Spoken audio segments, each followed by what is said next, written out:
एक कौवे की गरुड़ से दोस्ती हो गई। दोनों काफी समय साथ गुजारते थे।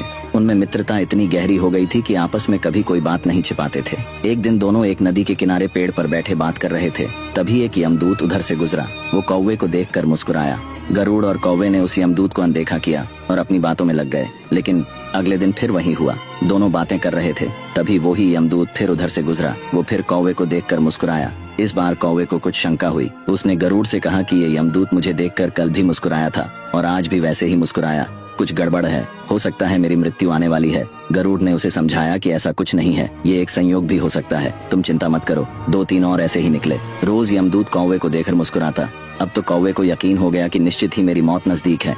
उसने गरुड़ से कहा, मित्र मैं मरना नहीं चाहता, लेकिन ये यमदूत जरूर 1-2 दिन में मेरे प्राण निकाल कर ले जाएगा। ये रोज ही मुझे देखकर मुस्कुराता है। गरुड़ को भी लगा कि हो सकता है कौवे का शक सही हो। उसने कौवे को धैर्य बंधाया। गरुड़ ने कौवे से कहा, तुम चिंता मत करो मित्र, मैं तुम्हें यहाँ से इतनी दूर ले जाऊंगा कि ये यमदूत तुम्हें दिखाई ही ना दे।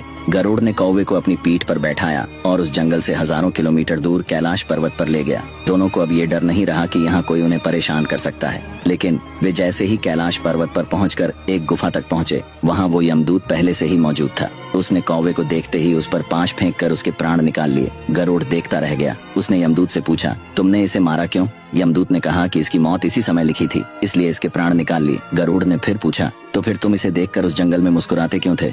इसे मारना ही था तो वहीं मार देते। यमदूत ने जवाब दिया, इसकी मौत कैलाश पर्वत पर ही लिखी थी, लेकिन 4-5 दिन पहले इसे उस जंगल में देखकर मुझे ये आश्चर्य हो रहा था कि ये इतने कम समय में वहाँ पहुँचेगा कैसे, क्योंकि इसके पंख भी छोटे हैं और ये लंबी उड़ान भी नहीं भर सकता, तो हजारों योजन दूर कैलाश तक ये पहुँचेगा कैसा? यही सोचकर मैं रोज मुस्कुराकर गुजर जाया करता था, लेकिन भाग्य देखो, तुम इसके परम मित्र ही इसे यहाँ तक इतने कम समय में ले आए।